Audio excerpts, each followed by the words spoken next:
नमस्कार, मैं हूं अंजलि और आप देख रहे हैं रफ्तार टुडे। तो चलिए शुरुआत करते हैं आज की बड़ी खबर से।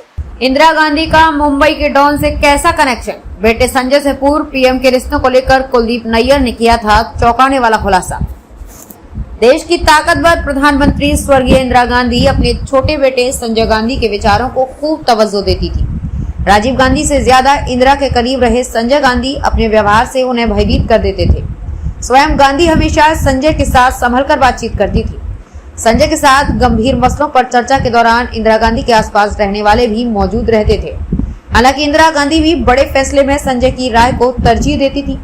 इमरजेंसी की प्लानिंग और प्लॉटिंग के दौरान इंदिरा गांधी ने सबसे ज्यादा संजय पर विश्वास किया। इसके अलावा एक और शख्स थे आर.के. धवन, जिन पर इंदिरा का अगाध विश्वास था।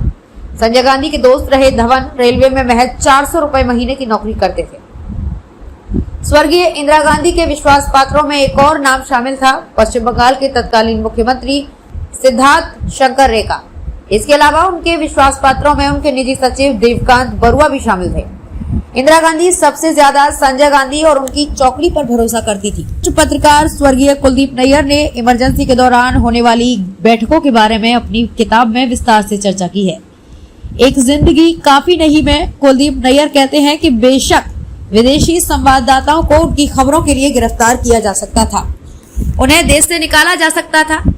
सबसे पहले निकाले जाने वाले द वॉशिंगटन पोस्ट के लेविस एम सिमंस शामिल थे, जिन्होंने Sanjay Gandhi and his mother नाम से एक लेख लिखा था।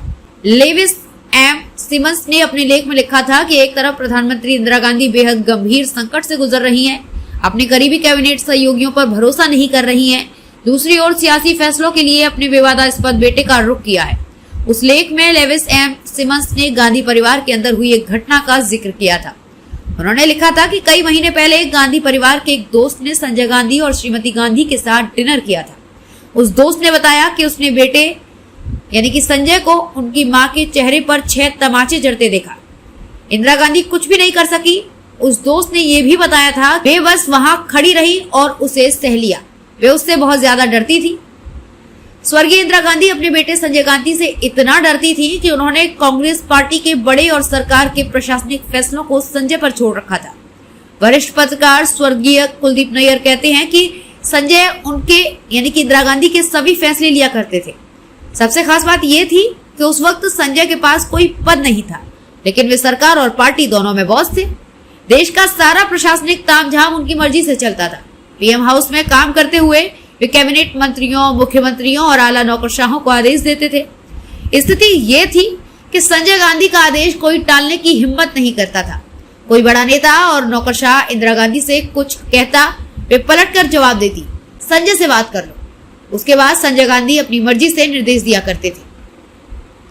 अंदाजा लगाया जा सकता है कि संजय गांधी का खौफ अपनी मां पर किस कदर सवार था। हालांकि एक बात और भी स्पष्ट थी, संजय हमेशा इंदिरा गांधी को विश्वास में लेकर कोई भी काम करते थे। वे मां को बताते थे कि उन्होंने क्या आदेश पारित किया है।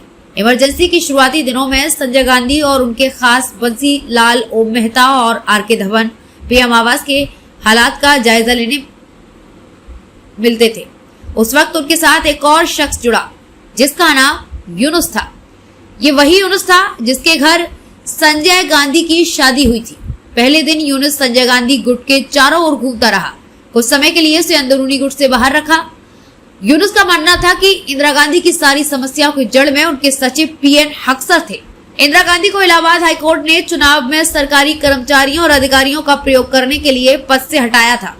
इमरजेंसी में उन्होंने अपने विरोधियों को ठंडा करने के लिए रॉ जैसी एजेंसी का राजनीतिक इस्तेमाल भी किया। इमरजेंसी काउंसिलिंग की बैठक में इंदिरा गांधी हमेशा भाग लेती थी। बैठक में वे खुफिया विभाग की रिपोर्ट रॉ की समीक्षा करती थी। आर.के. धवन की ओर से राज्य के मुख्यमंत्रियों को फॉरवर्ड कर जुटाई गई जानकारी पर चर्चा करती थी। इंदिरा गांधी के सामने विदेशी रिपोर्टरों की ओर से भेजी जाने वाली डिस्पैच की कॉपी भी होती थी, जिसका वे अवलोकन जरूर करती थी। ये मीटिंग युद्ध के दौरान बने किसी ऑपरेशन रूम में होने वाले बैठक की तरह होती थी। इंदिरा गांधी वहां मौजूद थी, लेकिन chief of operations Sanjay Gandhi ही होते थे। खबरों में अब तक लिए बस इतना ही। मिलते हैं फिर ऐसी ही बड़ी खबर के साथ। तब तक के लिए नमस्कार और देखते रहिए रफ्तार टुडे।